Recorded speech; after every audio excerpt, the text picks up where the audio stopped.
Well, hello, everybody. Welcome into episode number 12, the regular season finale of Saturday Evening Quarantine. I'm David Jackson alongside the Hall of Famer Steve Brown, Randy Jackson on the United Airlines sideline. Two of us repping the sponsor. One of us, How about that? We got it all. Finally, it only took 12 episodes for Soulsbees to get their money out of this deal. FedEx. We got to work on FedEx. How about that? Yeah, I think these came Pony Express. But yeah, that's awesome. That's awesome. I like the little flag on the side. Cool little touch. You got some patriotism on the side there. Yeah, I like 4th of July. I'm going with the. You guys are matching today. I think my dog ate that hat. I'm going with the more. I'm going to call this like the Saturday afternoon tailgate hat. I almost picked that one. Turn it around backwards here, and you could have a little tailgate flare. So yeah, cool. Anyway, Soulsbees with the lids. All right, I got to take this off. It's too hot up here in this room.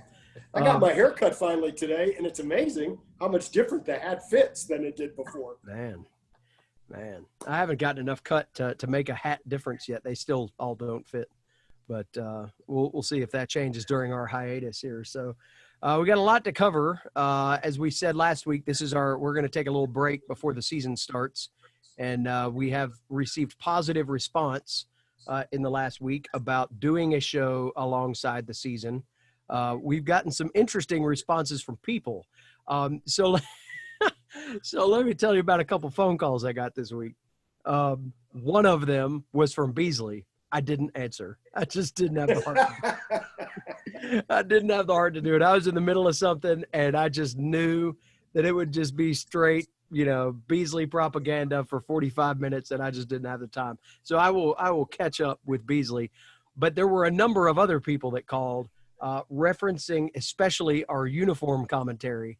And I heard from a reputable source that Beasley got to this source and said that the reason that his pants were hiked up so high was because of the thigh pads that protected the thighs and the hip pads, and they had to be worn that high to keep those things in place. Brown, you're the only one on this call old enough to have worn a uniform like that. Can you confirm nor deny the existence of the pads and the need to hike up the pants? Well, I know they were making an emphasis. A lot of guys were taking the athletic trainer scissors from Doc Canoy while he's getting done with his barbecue sandwich. They would take the top of the pads and trim them off. So all you would see would be basically the football pant and the belt. And then the referees a lot of times go by. A lot of guys didn't know what knee pads. So you trim your knee pads up just so it cover your kneecap. But a couple guys like John Keaton and Jeff Vincent, they were like, man, DJ crushed Beasley last week. They were enjoying the commentary. Monk Rice was also in that group. Yeah, of course, Monk liked it. Got a nice. I do remember they started making you wear full knee pads. And so what he's saying about those pads up there around his rib cage, where not where his hip flexors were, around his rib cage. He has a short torso and long limbs, apparently. Yeah, that's it. Well, it was it's good to hear from some folks last week about Monk Rice sent an email to itsabanquetbeer@gmail.com, which we'll keep open during the hiatus, by the way. So feel free to chime in if you would like to. But he just said, man, y'all crushed bees in number 11. Yeah. And then Jeff Vincent actually emailed me today. He said, man, I still think about dropping that snap. He said, remember, it was 3 feet high. I said, we're going to check the tape on that one and make sure it's 3 feet high. He said, I don't know what was worse, me dropping the snap and you making fun of that, or comparing me to Scott McConnell's arm. That was brutal. Oh man, it's good to be able to take shots and get replies like that too. So I've had just today. We're recording this on Friday night. Just today, I've been having a back and forth with an ASU legend, and you guys will remember him when I say the name, Jim Bob Norman. Oh yeah. Jim Bob was we keep going back. We've probably told more stories off of the 05 LSU game than I remember there being stories, but every time something happens, it comes up. So you might you might remember, Brownie, the crowd chant that started late in that game for Jim Bob to get in.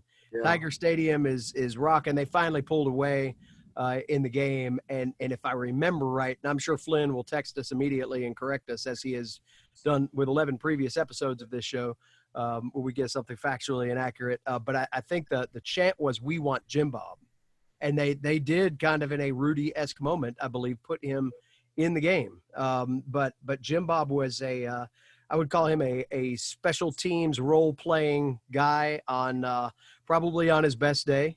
He was certainly a tremendous practice player, very valuable to the team like that. But Jim Bob had a following. He had the 828 hats that he always had on. 828 care about it. But Jim Bob is a few episodes behind, and he was listening to he was watching the one on the Michigan game. And he said, man, I'd love to, it's like we always hear the block, but I'd love to hear the end of that game, because we've never seen it, with what you guys called. So I sent him the file from the last 5 minutes that we listened to, and he just thought it was great.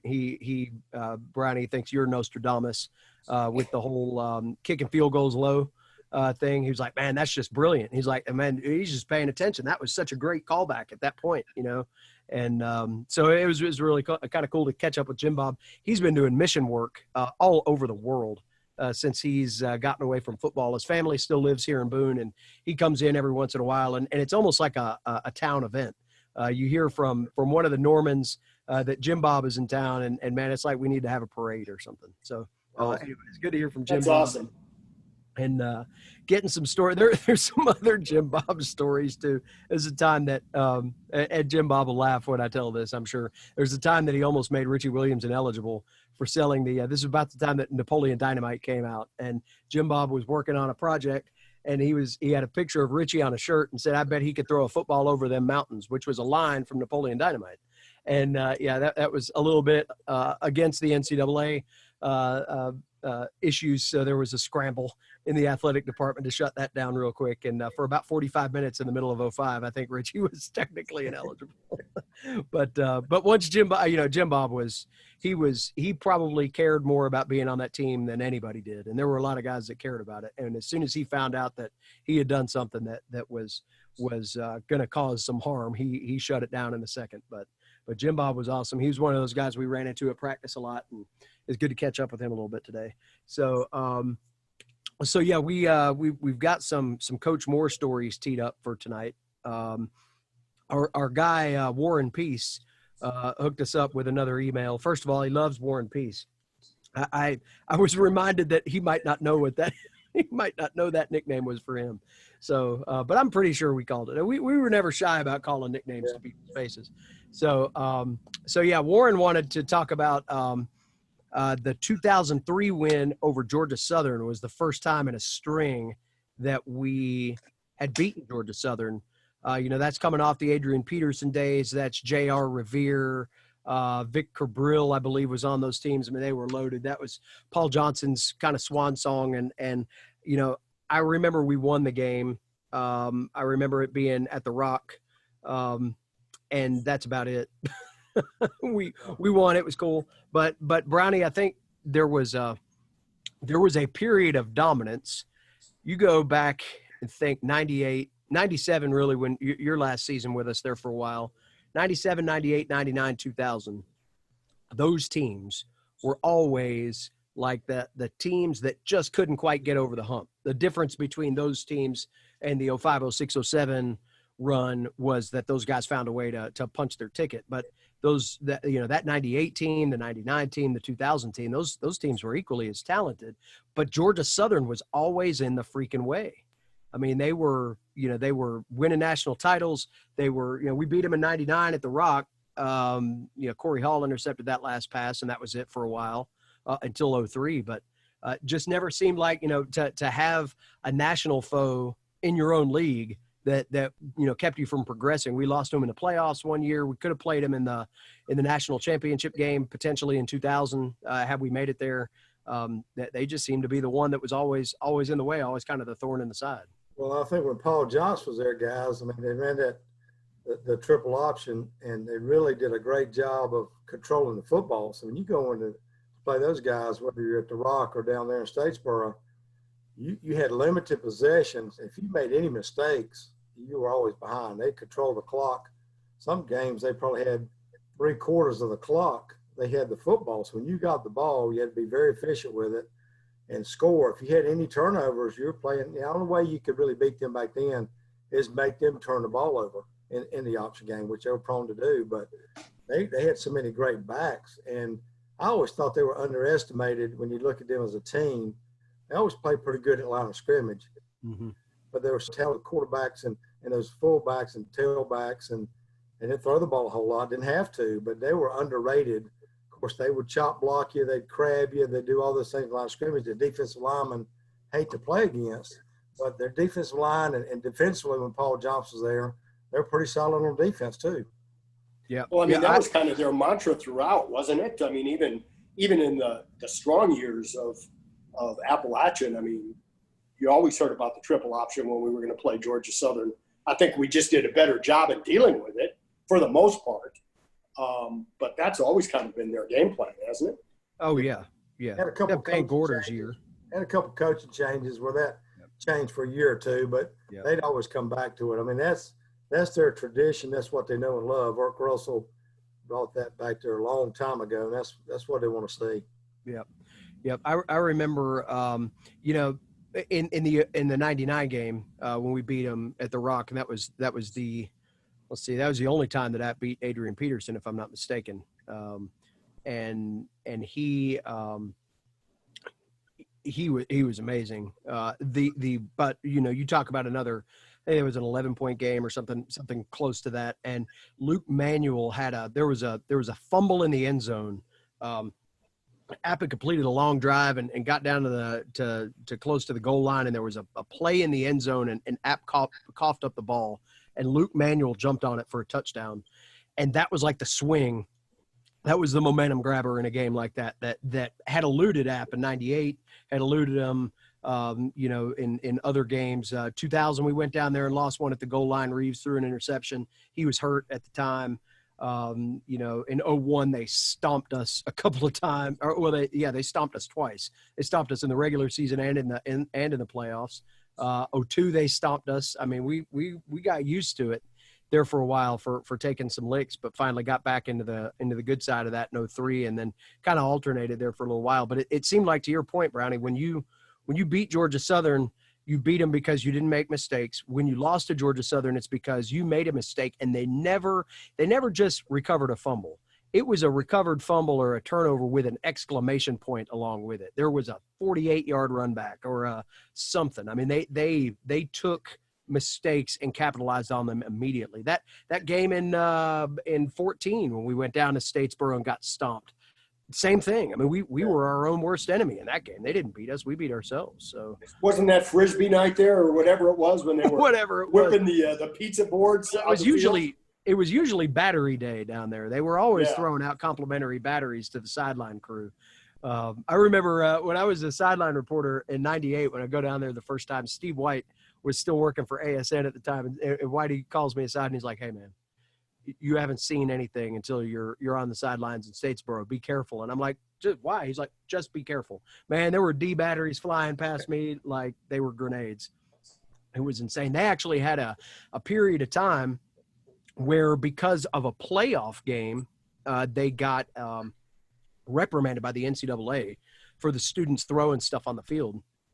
And for the next year, and App played down there that year, they actually had to block off from the 35 to the 35 and put a tarp with an ad on it over the seats and not let the students sit in that area because of the harassment they had given to the visiting team in the playoffs. So it was an interesting place to go, that's for sure. So anyway, well, that's an interesting segue. We'll get into our program here because there's actually one Georgia Southern related story about our guest of our not our guest of honor, but our honorary hero of the day here. So we'll go ahead and give Soulsby's one last little bit of love. Thanks, Soulsby. Appreciate it. Thanks for the hats. Can't play without your lids, Soulsby's, and now we can all play because we've got the lids. So we appreciate that. Brownie? It's a banquet beer. What is that? Is that banquet? Banquet Jefferson's and ginger. Hey, okay. All right. I thought you were going a little bit more Metamucil there, but it's late in the day, not early. So I'll take that for you. All right. So time to wrap it up. Figured it would be good to throw the wrap it up box in there. Any Chappelle Show fans out there? So going into the archives, we got this guy. And it's one of my favorite pictures of Coach with all the rings. There were several of these that were taken. So Jerry Moore has been a lot of things to App Football. He's been a lot of things to his players. He's been a number of things to the community that he's been in, and he's still around here. See him pretty frequently. He actually has gotten into working out some potential football prospects around here, guys that are trying to get ready for high school ball.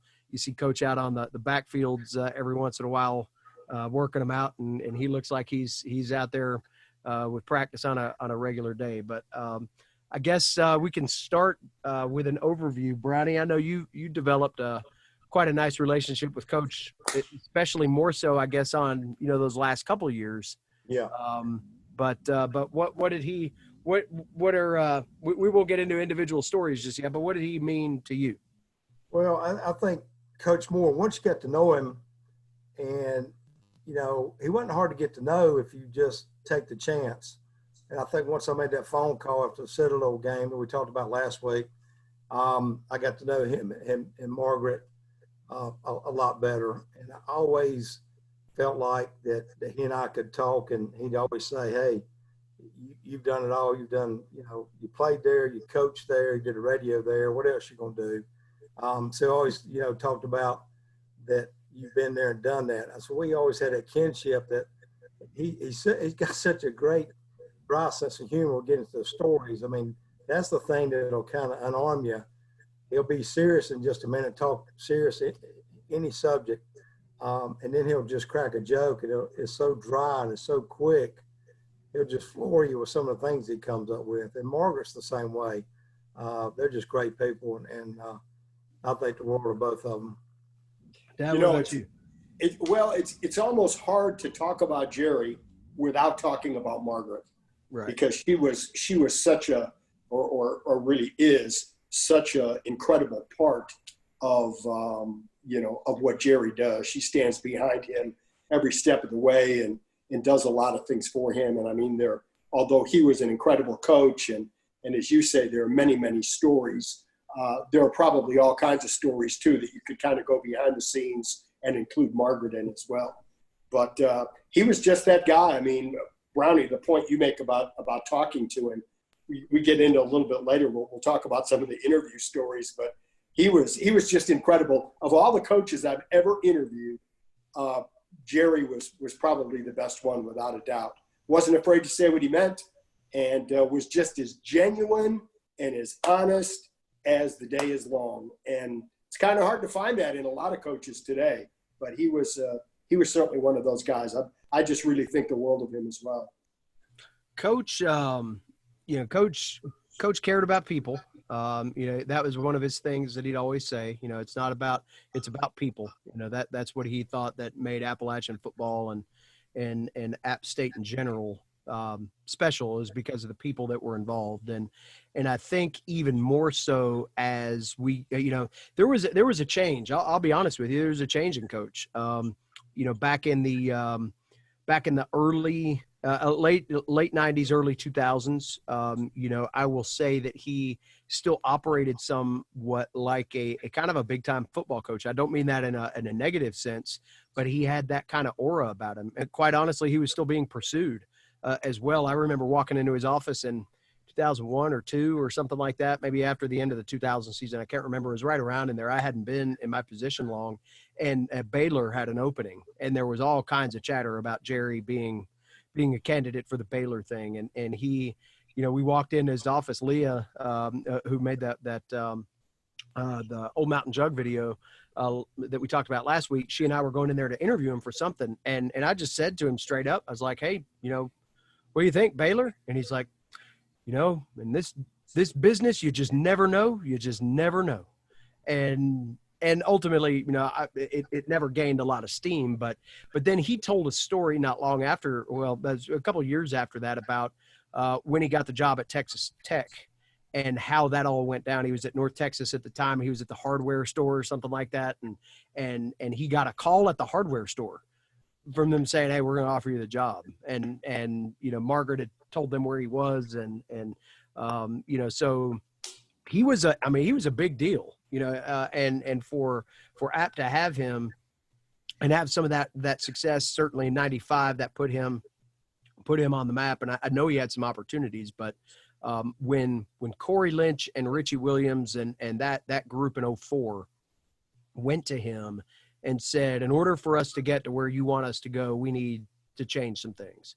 And that went from everything from uniforms to just the way that the team operated, with meetings and with practice and the tempo of practice and everything like that. And Coach, at that point in his career, I think he knew that this was the last stop, and he had a strong nucleus of players that had performed pretty well the year before, and he could take a chance. And he took that chance and bought into what they wanted him to buy into. They in turn bought into him, and he became so much more player centric. And not to say that he wasn't before, because everybody that's ever played with him will say after the fact that they've got a great relationship with him. And, it gets into the whole thing about him wanting to make, football players better fathers and husbands and that kind of stuff. And he's certainly got a track record there, but he just, there was something about it that was different. The relationship was different. He was around them more and really sought to get their honest feedback out of that. And some of the best decisions that were ever made in the history of the program came from him being willing at a time in his career where he could have said, "You know what, I've won a bunch of games. Y'all listen to me." He went in the opposite way and said, "Tell me how we can make this what we want it to be." And for somebody to be that sure of themselves and aware that maybe that conversation needed to be had, and then to ultimately deliver on it, I think that's a testament to the kind of person he was, because he didn't have to do that. What coach does that anymore, but he did it, and he was able to become the architect of one of the greatest dominant periods in certainly FCS history and certainly App State history as well. And it takes a special person to be able to do that. David, it's funny that you mentioned that story, because my first year with you guys, if you remember, was the year we opened on the road at NC State. And I hadn't I'd seen games, but I hadn't really been around the team. And if you remember, we were staying in a hotel with the team. I think we were in Chapel Hill somewhere. It was Durham Hilton. Okay, yeah. And I remember us walking in the lobby of the hotel, and the team was coming in from somewhere. And every one of those guys was dressed in blue pants and a blue, dress shirt, open collar, but they looked like a group of guys who were businessmen. And this is my first game being on the road with these. In fact, this is my first game period working. And I was just blown away by that. I did not expect to see that. And I remember asking you about that. And I remember you telling me the story about guys going to Jerry and saying, "We want to do things different. We want to have a different attitude." And I was so impressed with that. And I think that although that kind of, ran its course and over the years, I really think that is one of the things that made those teams what it was his buy-in of that and the self-discipline of some of the guys that were parts of those teams. Yeah, he cleaned up the Friday night routine. Brownie, you remember the practices that they used to have on Fridays. I mean, to be perfectly honest, were a joke. I mean, they were like recess, man. They get out there and, O-line play football where they couldn't run and be quarterbacks. And I mean, it was just crazy. And those guys went and said, we need to change the way we do this. So they actually eliminated Friday practices altogether, and they didn't do walkthroughs anymore. And they instead chose to structure their practices differently, do some meetings on Friday night that were a little bit different. And ultimately it worked. It certainly brought that group together. And you know, again, that came from players, but players that felt like they could go to their coach and have that conversation, but certainly a coach that felt like that he could, that at that stage of his career, again, he only, you know, from that point forward, he only coached 7 more years. So at the tail end of a college football Hall of Fame career, he said, yeah, sure, let's try to change some things. And it wasn't just X's and O's. I mean, it was everything from the way they traveled, ate, slept, dressed, everything. And all of that organization certainly paid off. So we all have some stories. I'm sure you have some stories out there in YouTube land. I don't know how to really get into this, Brownie, because there's some of them, you know, I think maybe we got to tell one, we probably got to tell one serious one and then the funny ones, because there are some that are just off the rails, hilarious. But there's also so much of what Coach has done to positively influence people too. I don't want it to just be, you know, kind of joking on Jerry. It's, you know, this guy was meaningful to all three of us, and I know a lot of other people too. So we'll let you start though, since you're, you know, you. You want me to start? Yes. You want to go serious or funny first? It's man, you know, it's your show. It's your show. Right. It's the Friday Shuffle. Is that what you're saying? Yeah. We're go serious. we're adding a new I got piece. a serious one after that. All right. I'll go serious.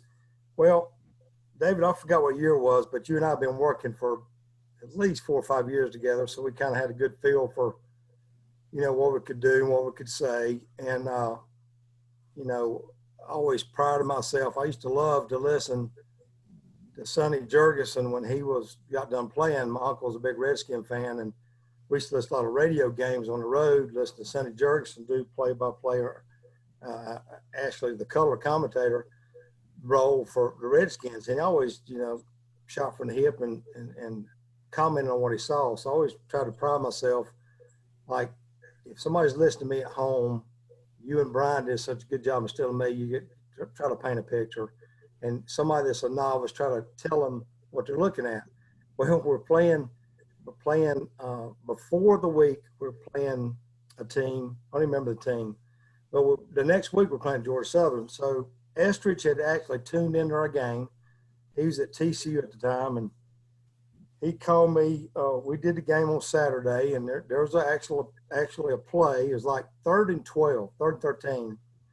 And you asked me, what do you think? And I was like, well, they got to throw the ball. I mean, they got to open it up here. And midway third quarter, I believe, and we were either behind or it was a tie ball game, pretty close. And we were on a trap. We hit the line of scrimmage, and I just start saying, that is the dumbest call I have seen in ages. And I just kind of riffed on the call. Well, You never did that. shocker.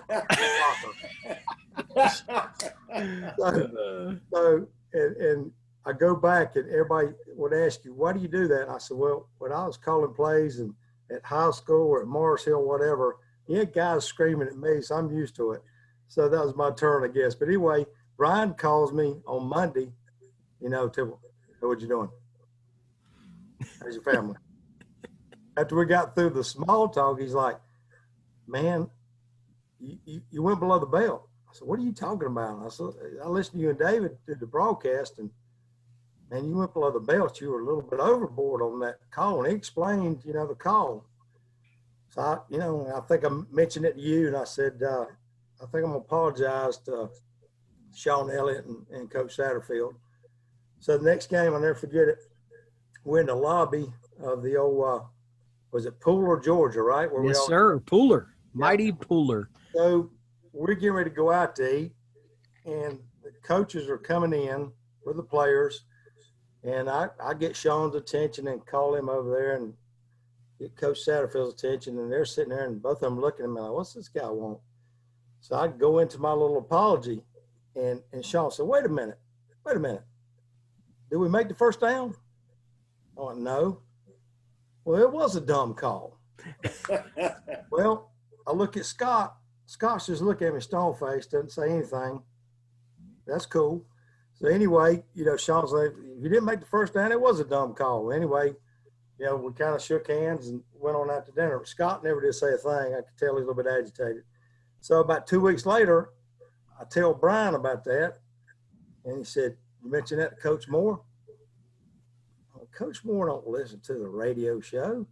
He said, "That ain't the point. Did you tell Coach Moore?" I said, "Well, I'll take your advice and I'll tell Coach Moore." So later on in the year, we're on the road somewhere, and Coach Moore's coming by, and we're just kind of making small talk, and I pulled him to the side, and typical Coach Moore, he said, and I know he didn't make the call. He said, "That's my call. I called the dumb call. That was a dumb call."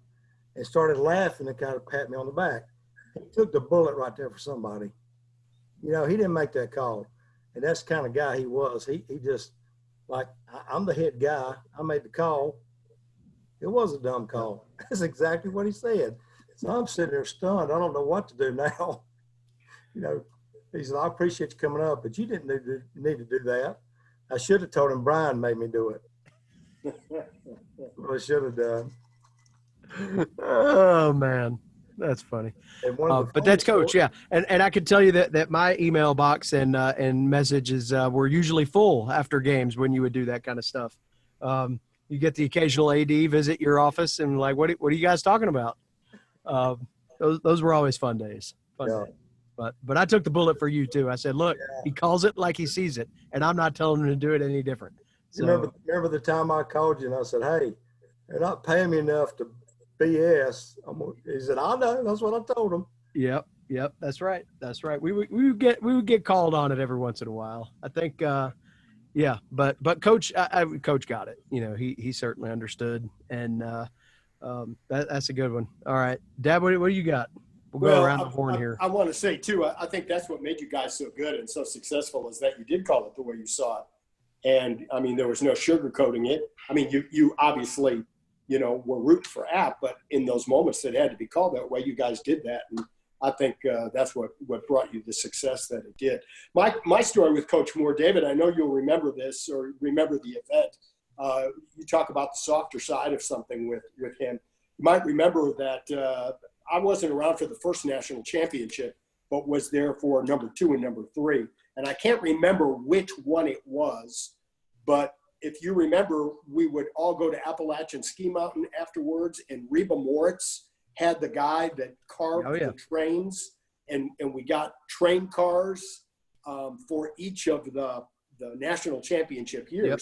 Well, it was one of those events, and we'd gone to the ski mountain, and we'd done a little ceremony, and we'd all gotten our little train cars and all that kind of stuff. We were getting ready to walk out, and Jerry walked up, put his arm around my shoulder, and told me just how incredible it was that I had the opportunity and that you had the opportunity for us to work together, and said that it was really a treasure to be able to work with your son. And of course, you know, we know that Jerry did that as well. And just said, "Man, treasure that stuff. It's great." He said, you all do a wonderful job. And he said, "It's really neat to be associated with you guys," but really made a big deal out of the fact that we were doing this father-son thing and how important that was to him, because he just thought that was a really neat thing. And that touched me in a way that, you know, I was around for some of the funny things and all the other things as well, but that was Jerry from deep down inside. And I was so appreciative of that and really still am today. Yeah. He liked you because you didn't rip on his play calling like Brownie did. Oh, man. I got 2 serious ones, real quick ones, though. But so I think, and Dad, I'll get through this, I'm sure. But Jerry, in 2012, came to my mom's funeral, open week, right before the playoffs started. There was a lot going on for him at that time. You know, draw the lines and see kind of where, you know, how many more games he was coached. There was a lot going on at that point. And, you know, Jerry had lost a family member, lost his mom, you know, not terribly long before that. You know, she was down in Bonham, and we'd talk every week. We do our interviews on Wednesdays when I could find them, and that will come up later. But every time that we talk, and he knew that she was going through her battle with cancer, and every week he would ask, how's it going, and not just in the way that you're talking to somebody that's walking down the hall and it's like, oh, hey, how's that going. We had long conversations. I'd be in his office for over an hour in the middle of a game week, and we're not talking anything about football. It was about things that he and his family struggled with and how they got through it. And he always had something. He was a very deeply religious person, and he always had something to say in that regard. He also had a lot of just philosophical things about thinking about how relationships with grandkids and their grandmother who was slowly passing away, and they were just touching conversations. But when he and Margaret, that night there were hundreds of people that showed up. And when I saw them out of the corner of my eye, I was just blown away. I was like, why is this guy here? He's got so many other things that he could be doing right now. That was Coach, and came back from the beach to come. Yeah. Yep. That's right. Yeah. That's right. So another kind of serious, kind of story with Coach, similar to that. So in that 2012 season, that was probably the closest that we got, unfortunately. And so we, and I say unfortunately because it was the end, and I wish that we had, more time like that. But we really sat and had some great stories. So one day, or great conversation. So one day I said, Coach, when this is all over with, and I knew that, I was involved enough in what was going on to understand that it was getting close. And so I said to him, hey, one day we ought to write a book together. And it was just like a throwaway thing. So time goes on, and after he's done, and after I'm done at App, that summer of 2016, one day I get a call from Coach, and I had officially resigned from App. Really good conversation with him afterward. He was very supportive of why I did what I did. And so he said, hey, it's about time to write that book. So I'm like, okay, well, cool. So we go, he invites us over to dinner, and we go have dinner at his house. He and Margaret and Chris was there, and Chris cooked burgers, and we all sat back on the porch and connected. And then Jerry and I went into his study, which looks just like his office, just like the office he had in Owens Fieldhouse. I think most of the same furniture is in there, actually.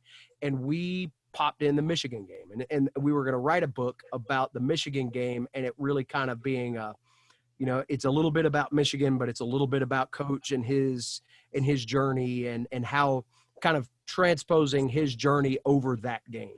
And unfortunately that project never really got off the ground too much, because I got a job and he got busy doing things, and we kind of left it on the cutting room floor. But that night we watched the Michigan game, every single play of it.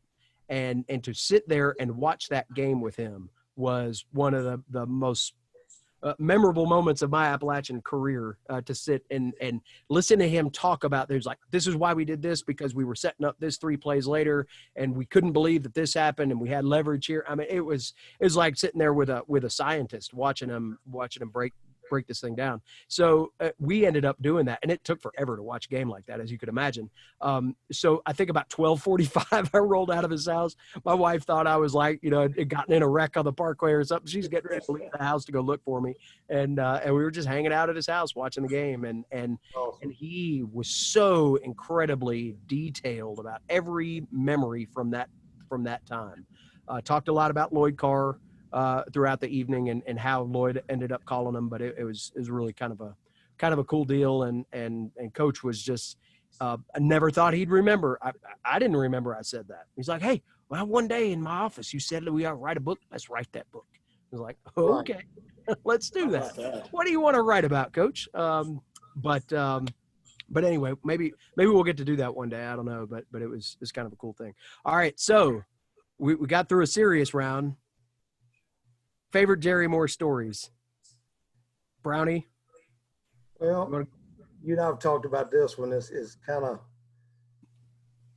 hilarious and how it broke down. But I called a good friend of mine, and coach said he wanted to come that way and play on a really good golf course. Well, Asheville and Hendersonville has a lot of really good courses, and there's one called Champion Hills, and it's basically private. And you got to know somebody. So we called a buddy of ours, and he actually had the club pro call me, and this guy was so excited about Coach Moore coming. I mean, it's like the Pope's coming, and he's like, "Hey, you guys come. We're gonna throw out the red carpet, and how does Coach Moore feel about autographs? I got a couple guys that are app graduates or they're working here in the summer."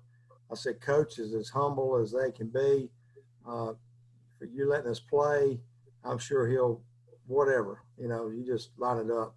He said, "Well, how about 11:30?" I said, "That sounds great." So I'm thinking, I get home and I look at the map from Boone down to basically toward Flat Rock, and it's not an easy route either way you go. So what I do, I call Margaret. That's the play. Yeah, if you Yeah, ever need a coach, you call Margaret. Margaret. Right. You got to be the GPS. And I said, take a look on MapQuest or whatever you do. Take a look at the map. There's 2 or 3 options. We talked about some options, and I said, there's some back roads, there's some highways, but it's not easy. So, we'll get him there. What time do you tee off? I said 11:30. If he's there at 11:29, we're good. So we get down there and we check in. We go to the range, and I mean the club pro is ecstatic. He's got him a little crisp polo on, and he's dressed to the nines, and he's so excited. I mean, he tells you he's giddy about Coach Moore coming. And so we introduced me to everybody, and the guys, we check in. So we go hit some range balls, and we get there about 10:45. So about 11:20, I'm like, "Where's Coach Moore at?" Start calling Coach, and can't get a hold of Miss Margaret. So at about 11:45, already 15 minutes behind the schedule, the pro comes, said, "You guys won't go to tee off?" I said, I guess we're going to tee off. And he said, "I'll be looking for Coach Moore. I'll be looking for Coach Moore." So we tee off. We play 9 holes, which is about, we got 3. So it's about an hour and 45, right? So we go in, and the pro's like, "I've not seen Coach." He set out we got to order our lunch. And like, the game plan for me was to stall during lunch. Maybe Coach is on the way. Of course, I'm worried about him being in a wreck and trying to call Margaret. Can't go straight to voicemail. His phone goes to voicemail. So we spend what should have been 10 minutes at the turn, about 45 minutes slow playing the lunch. No Coach Moore. We go tee off on 10. Hit our drives. We're in the fairway on 10, and I hear somebody goes, "Who's this coming in the cart?" I turn around. The pro is grinning from ear to ear, and there's Coach Moore coming down. We're on number 10 fairway. He gets out. I've got the cart ready for him, and he said, "Hey, sorry about that." I said, "No problem." He said, and he puts his ball right beside mine. "How far we got?" I said, "We're about 185, Coach." So he gets out about a 4-iron. He ain't even stretched. He ain't even thought about hitting a shot. Stripes a 4-iron right on the green. Turn around and said, "How's that? Is that good?" I said, "That's pretty good." Pretty good. That's pretty good. So we get there. We get into about 2 holes, and I'm not going to ask him what happened because I'm not going to bring it up. And so after we played, I think we were number 13. He goes, "About the second time I come around that lake," I said, "this looks familiar." He'd gone around Lake Lure about 2 times, which as a crow flies is not that long. But if you're in a car and in traffic, it isn't the summertime, it probably took him about an hour 15 to get around each way. But after the round, I mean, Coach Moore signed autographs, all the cart guys, a couple of the sister pros come out. I mean, it just as nice as it could be. But it just, Coach Moore turned around and looked at me and go, "He's competitive now." And he hit that 4 and said, "That good?" I went, "Yeah, that's pretty good." Yeah, that's funny. Circling the lake for 2 hours. That's awesome. I don't know that I'll ever forget you calling and telling me that story. I think there was a Dirty Dancing reference or two out there. Out there looking for baby in the corner. Wow, that's a good one to start us off. Dad, what do you got?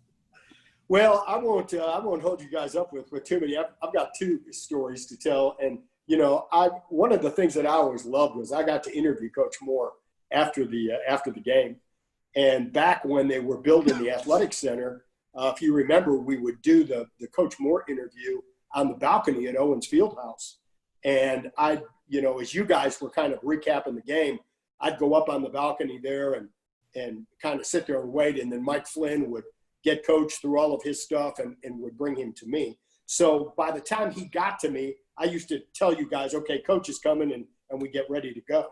And you toss it down to me and we'd go. Well, Coach walks up one day and he's got a big old Snickers bar that he's eating.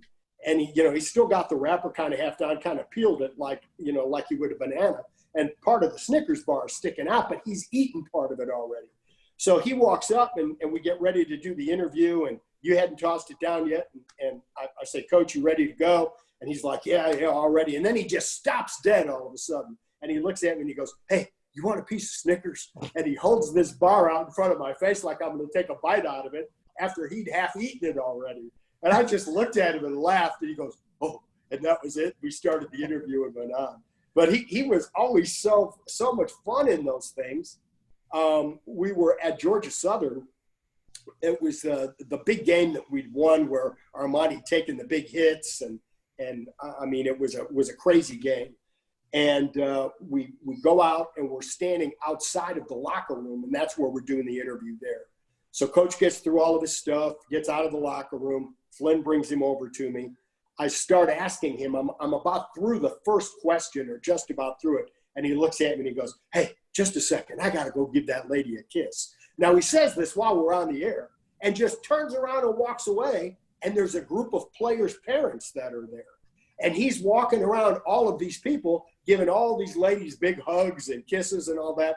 Meanwhile, I'm trying to kind of fill for you guys, gee, Coach left. He's taking care of some business here and go on. So finally he comes back and he goes, man, I'm really sorry, but I just had to give them a kiss.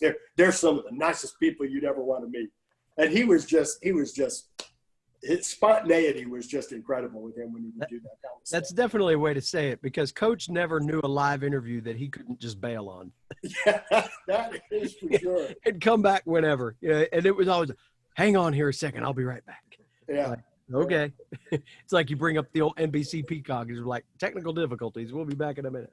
And Flynn was always standing there because he had to take him to other places. So Mike would just kind of look and shake his head and kind of laugh and stuff. But it got to be that every time you do one of those. And one other thing, when I interviewed Jerry, you always really had to be careful how you phrased questions. Because if you said to him, man, the offense was really good tonight, man. Those guys were just humming. His retort would come back and he'd go, hey, now don't forget about the defense. They played good too. Exactly. So, you kind of have to go, the offense was really great tonight. Now the defense played good too. And then he'd come back with special teams or something like that. So his questions that you asked him always had to be really long so you could kind of cover all the bases. So he didn't kind of come back on one of those and make you think you forgot something. but they were fun. He'd like to indoctrinate people, I'm pretty sure. That the first year that I worked with them, in '97, I was a sideline reporter. Brownie was in the booth that year, and they would. So the way that it was set up is that I had a what's called an IFB. I could hear what was on the air, and they could communicate with me in the booth in a channel that for the most part was usually off the air. There were a couple of classic ASN moments where the Q channel made its way onto the live broadcast. But the for the most part, that was a channel that only we could use to communicate. And I'd ask Coach a question, and he would just tee off, and I would have Sparks, Mike Waddell, Brownie just killing me, just like, what'd you ask that question for? That's and many other things in there as well. But yeah, and it was always the same thing. It was like, Coach, we beat somebody 64-6 today. Yeah, man, the offense was really kicking. Well, now special teams, we only allowed them. It was always something like that. I absolutely loved getting the phone calls in the building, especially when we moved over to the athletic center, from Mike Flynn looking for Coach. They were so frantic. And they were, have you seen Coach? Have you seen Coach? He's late for, fill in the blank. Like, no, Mike, I haven't seen him. But it would be like we'd all scatter like ants going to find Coach, and he'd be, in a closet somewhere looking for game tapes or, something. It was always something. So I've told the story about the time that he was landscaping during the ESPN interview in the semifinals. That was a good one. So one of my favorites about Coach in probably about 3 or 4. We were down my office up until the athletic center was built, sports information, the sports network, and athletic marketing. We were all down at Varsity Gym. We were actually in Broomkirk when I first started. Broomkirk got taken over by another area of athletics. The ticket office really expanded in there. So they sent us upstairs to the old PE offices in Varsity Gym. And that's where our offices were until 2009. So most of the time when I came up to Owens Fieldhouse, it was either because I got in trouble in Rochelle or somebody would call me up there, or it was to interact with the football staff. So Coach and I had a standing interview every Wednesday at noon. That's when we do our pregame interview and knock all that stuff out. Well, I had a standing interview or standing meeting with Coach at noon on Wednesday. Coach didn't.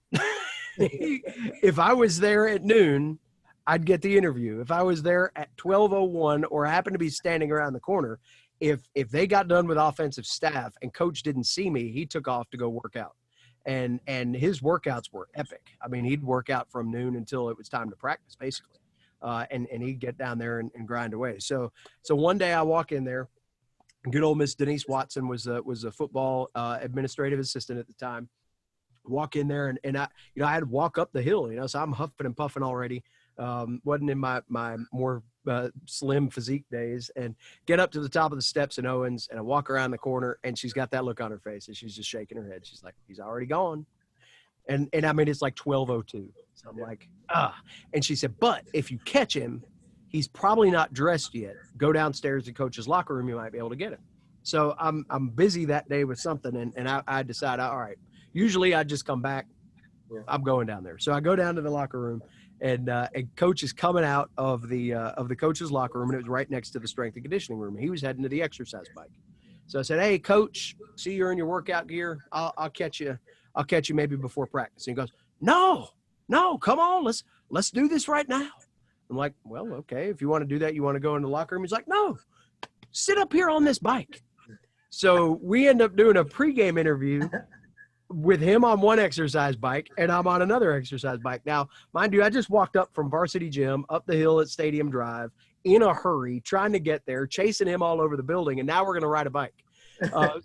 So I've got a tape recorder back in the day too. This wasn't the little digital recorders. This was a tape recorder and a big microphone. So I'm on a bike. I've got the thing. I'm like balancing it on the handlebars basically. And Coach is riding, and he's riding like he's going up the top of Kilimanjaro. I mean, he's not. This wasn't a cruise down the Hilton Head Strip. He was going to work out. So as we progressively get deeper into the interview, he starts to get significantly out of breath because he's on a spin bike, and that thing's cranked up about as high as it'll go. So I remember running that interview, and used to be that in the format, we'd have the interview run and it would go straight into a commercial break. And then once we came back from that break, it was basically time for kickoff. We actually stopped it after the interview was over. And on the broadcast that week, we said, hey, just want to let everybody know, Coach is okay, breathing kind of hard. Because we were on an exercise bike while we were doing this interview. And I can barely talk, I'm a Coach Western. Hey, they're a good football team. Well coached. And I mean, he just sounds like he's about to fall over at any point. So we had to actually say, he's fine. We were on an exercise bike. He's not about to have a heart attack. And we're good to go. That was one of many Coach stories. That got another good one for you, real quick. We're doing the what was the show? I guess it's Mountaineer Talk, and we're doing it at Beef O'Brady's. Yeah. Somehow you had a little stage set up, and there's a bunch of people there that night. And you and I used to always talk about. Then you would call each other Brian if we didn't call each other back in a reasonable amount of time. I'd get right. Damn, I still Brian. get those texts. It'll be if I don't call Brownie back in 45 seconds, I get a damn Brian. I'll never forget it. I'm on one side, Coach Moore's in the middle. You asked him a question. He said, "Well, Brian," and he stood up and called you Brian. And the look you gave me was priceless. You looked at me like, "Oh hell." And that wasn't all that long ago. That was probably in we were at Beef O'Brady's. That was probably 2010 or 11. And yeah, so I was a redheaded guy with a goatee. Brian Estridge and I were interchangeable, and we stayed that way throughout the. I mean, there was a whole other guy that was in between us, and he never gets talked about. Like, hey, Brian. Oh, geez. I mean, and anytime that would happen, so Brownie wasn't always on Mountaineer Talk. So anytime that would happen, and it happened more than once, I would have my phone usually sitting there with me, so I could communicate with the studio. And man, I mean, he couldn't get the N in Brian out before Brownie's texted me, just killing me. So yeah, I'm David, otherwise known as Brian. Yeah, that's my alias. That's my alias. So. Funny stuff. We could go on this one for a while. There were one. So kind of an interesting coach story. It's not necessarily funny, but this is kind of coach. There are two. So 2005, we're in that championship push, and it may, I'm pretty sure it was 05, may have been 06, but we're playing in a game at the Rock. It was late in the year, and coach used to get hot chocolate for the players and practice. He'd get hot chocolate for them down in the locker room. And we're practicing on a Thursday night maybe. And there was a show. It was called The Bachelor Pad. And it was a show that was on some radio stations down in Greensboro. And there was a guy named Big Mo and LA Bachelor were the two co-hosts of the show. And one time, during the playoffs, they loved talking to Coach, and Big Mo was great. He and Coach would just go on for hours and talk all kinds of old college football history, and so those interviews were epic. Well, they decided they're going to bring their show up. They want to do their show on a Thursday night on the porch at Owens Fieldhouse from our practice, and then talk to some players and Coach at the end, because we're in this national championship chase. Well, Coach decides, as he's talking to players, Coach is going to turn into like, a waiter or something. And so he's like, these guys are on the air, and he's coming up to him, hey, do y'all want some hot chocolate? In the middle of the interview. Well, yeah, Coach, that'd be fine. So here's, again, this coach that's coaching his team through the national playoffs is back there in the back of the kitchen at Owens Fieldhouse making some Swiss Miss for these guys and bringing it out to them, and he'd bring it out one at a time. And now, that's not too hot, is it? And all while he's interviewing players and all that kind of stuff. But yeah, so the other story is we're building the athletic center, 2009, and Coach at the very last minute made the decision for the Rock to go in the locker room. So it had beautiful finished stonework in it. I mean, it was just absolutely gorgeous. It was going to be a cinder block wall, and he, that project was over budget, I'm sure. And he said, hey, you know what? We gotta do this. We gotta finish this thing off right. We don't want to have this big palatial building. You get in here and it's just a bunch of cinder block. And it was gold too, and it was like loud gold. I mean, it was hurtful to the eyes. So Coach got some guys, and they donated some money, and they went out and got this Rock. Well, he wanted the locker room ready for we started that year at East Carolina, and he wanted the locker room ready when the guys got back. Well, he makes the Rock decision, and that bumps the timeline a little bit. And poor Jay Sutton didn't have any hair anyway, and he lost it all again during that old fiasco. Well, so to get this done as best as they can, they hire a crew, and this crew comes in, and while we're all down in Greenville sweating our tails off that weekend down there and playing East Carolina in the home opener, this crew over a Labor Day weekend gets in and rocks the whole place. And this isn't like rock you go and buy at Lowe's. This is hand cut, precision fit, really beautiful and heavy rock work. Well, there's a crew of about 4 or 5 guys, and they are working, I mean, I think from the time the team left on Friday till the time they got back late Saturday night, they were still there when we returned from the game, and they're working all day Sunday. They're trying to get this done. So Coach is like, I got to do something. I got to do something nice for these guys. So he pulls a grill over, and on Sunday, as they're finishing up, he grilled so much food to make sure that those guys ate, and they were well fed, and they were thanked and appreciated for going above and beyond, making sure that he got that thing taken care of. So they moved in there, I think that Sunday evening or Monday. They were able to get in on time, and then they lost the next game. So it worked out really well. But that was Coach, man. He just thought about stuff like that, and always was trying to take care of people. And there were times that he would put us in binds, and he'd always help us get out. And that was always appreciated. And he'd know it too. He's like, "Hey, I know this is going to be tough." And those were the ones that would go, "Oh boy, here we go. What now? What are we going to do now?" But he had his ways of getting things done, and it was all for his players. It really was, and he was a lot of fun to be around for sure. So, do y'all have any other stories to share? Because I got something to close us down with. If not, go ahead and close us down. All right. So, Coach always said, you brought this up the other day. He said, want to line up with you for one play. I'd love to play one play with you. That was kind of his thing. And he talked to former players about that all the time. So I would like to ask you guys, as we close down episode number 12, if you got a chance to line up for one play with a modern era App State football player, who would that be? Brownie, you can't go back to any of your teammates because we don't have enough money for the orthopedic surgery. So the Soulsby's lids took it out of us. They gave us an in-kind gift. There was no cash transaction there. So modern era football player, who would you like to line up and play one play with? What's modern era? Describe modern era. Somebody that people know who they are. Okay. No. I mean, you can go back. You can go back in time.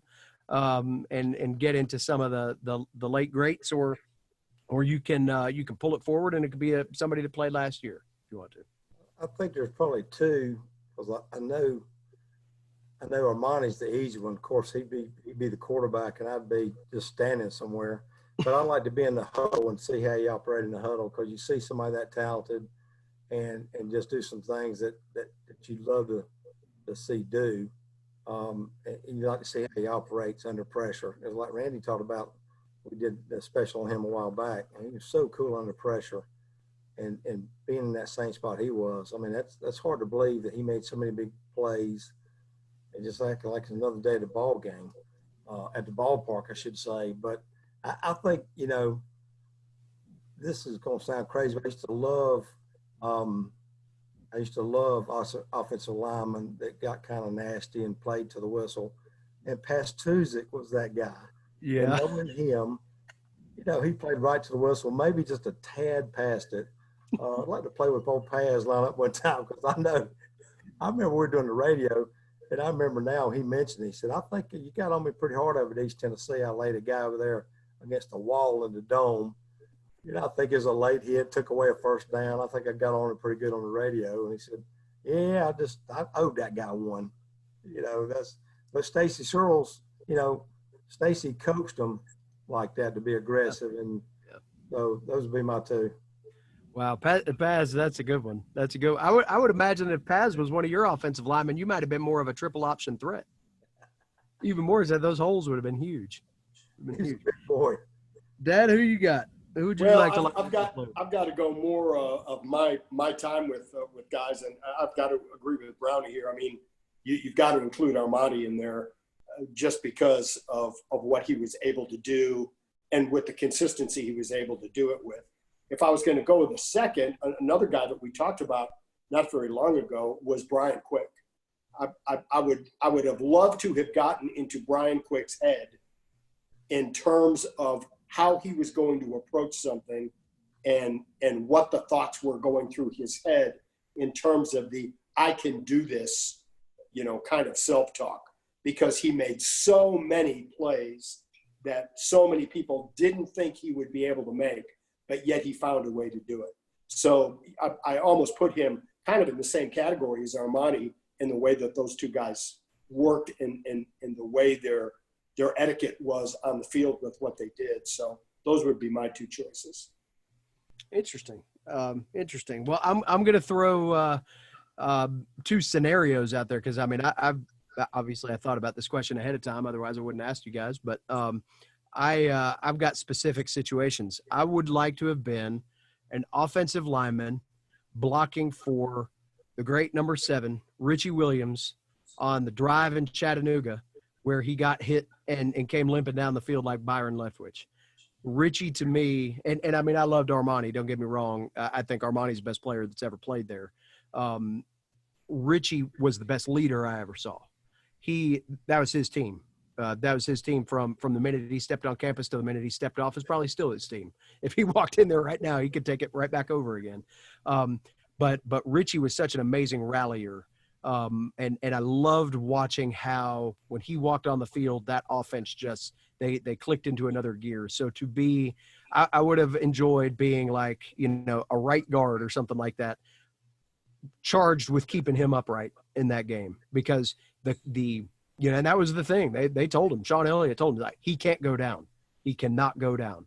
And those guys protected him like their lives depended on it. And it'd have been cool to be in that moment because of what he meant to them and ultimately how he performed. And certainly Richie was he was as dynamic of a personality as there's ever been involved with that football. And that bled over to his play and the way that he could just command the room, any room that he walked in at any time. I'd love to line up with number 7 for a play. On the defensive side, KT Stovall. You guys remember KT. Dad, that was a little bit before your time. KT Stovall was the best defensive player on a team that was not necessarily known for defense just yet. A lot of young players when he was in his prime. You know, he kind of came up with Josh Jeffries in that crowd, and KT, I remember, had a huge game out in Hawaii in 2003, and he was like a year too late, or I guess a year too early. If he would have been a part of that 05 defense, he would have fit in like a glove with those guys, like Jason Hunter, Morrell. KT was that caliber, and he was another high motor, high energy, kind of quiet, but man, he led with his football IQ, and he was, he just put guys in great spots. And some of the best games that we played defensively during his time, and especially his heyday, he was a Buchanan finalist, I believe, or was certainly up for the Buchanan. He put guys in the right spots, and you rarely saw a defensive lineman do that kind of thing. That was usually a linebacker's job. KT was the guy, and again, he's one of those dudes that would just sneak up and blast somebody. You know, he was, and you look up in the box score at the end of the night, and he'd have like 9 tackles, 3.5 for loss, 2 sacks, a forced fumble, and you're like, man, that guy was everywhere. And he was everywhere. He even scored him a touchdown before he got out of there too, which was kind of cool. So KT Stovall or Richie Williams, I take those guys any day. Who had the best hair? Well, you'd like me to say your boy Sam Martin. Yeah, He had the most needed to be manicured hair. He had the most high maintenance. I got to go with who is my man, the punter. A little bit after it, was it Neil Young that had the big do that was that's right. Neil Young was a sneaky one on that. He was on one of those championship teams. I'd take Neil in there. I still think I still laugh at Sam's stories. Could do another show on Sam's stories. Oh man, Sam was well, and Sam's probably doing a show on Sam's stories right now too. If we remember Sam well. So anyway, all right, boys. Closing thoughts, final thoughts, anything before we hit the hiatus here? Anybody have any good hiatus plans? We're gonna go and Brownie, you gonna do any antiquing while we're on break here? I don't think so. Probably do a couple other road trip or 2 to Charleston and get ready for the regular season. There you go. Brownie, I think Bed Bath & Beyond is having a big 4th of July sale if you're into that. You got to wear your mask for that, though. You just keep that in mind. Hey, this has been a lot of fun, you guys. Yeah, really has been a lot of fun. I hope we come back when the season starts, and thank all those people who have watched these every week and commented on them. They've really kind of helped make the quarantine and all that kind of stuff go down a little easier. It was pretty cool. You know, this whole thing started on a text thread. Brownie and I have been talking about, you see, Brownie, I'm repping your boy Fop's shirt here, Alex Johnson's little BGP shirt. We actually have this dream of starting a show on April Fool's Day to counter BGP, and we might still do it. I don't know, but we've been kind of bantering about what we might want to do one day, and one day on a text thread, it just was like, hey man, we all ought to just get on Zoom. You know, we were all Zooming all over the place. We're like, I ought to just get on Zoom and record it and see where it goes. And 600 downloads later that night, you know, we came back to it and gave you 12 episodes. So I hope you enjoyed it. It was certainly fun for us to get back together again, and we'll start plotting and planning. You know, we'll have to get an update on Brian's yard because it's going to be a different season by then. He might. Brownie, I was thinking about you today, man. I played golf at Boone, and I actually drove one successfully over the Kikuya. Did you? I think I think that's something that Brian needs to work into his backyard menagerie. Is he needs a little section of Kikuya back there? Could maybe cover over some of that dead spot over there by the pool. Like this. No, I didn't have any phone calls today other than you blowing me up about this show. Yeah. But text messages start going off. They're like, man, somebody's trying to get a hold of you. I was like, Randy, he responded back to me. I said, what time tonight or tomorrow? He said, I'm finishing up golf. Call you soon. I just put BLB for Big Leg Bob. I parred that hole, so thanks. Oh, yeah, as hard as he's been working, I'm glad he got to go out and play a little golf. It felt good. It certainly felt good. So anyway, all right. Well, that'll do it for episode 12. Thanks for sticking with us out here on the quarantine. For Mass General Store sideline reporter Randy Jackson, the Hall of Famer, and guy that knew how to wear his uniform pants correctly, Steve Brown. I'm David Jackson saying, see you regular season style next time around. Peace. Later.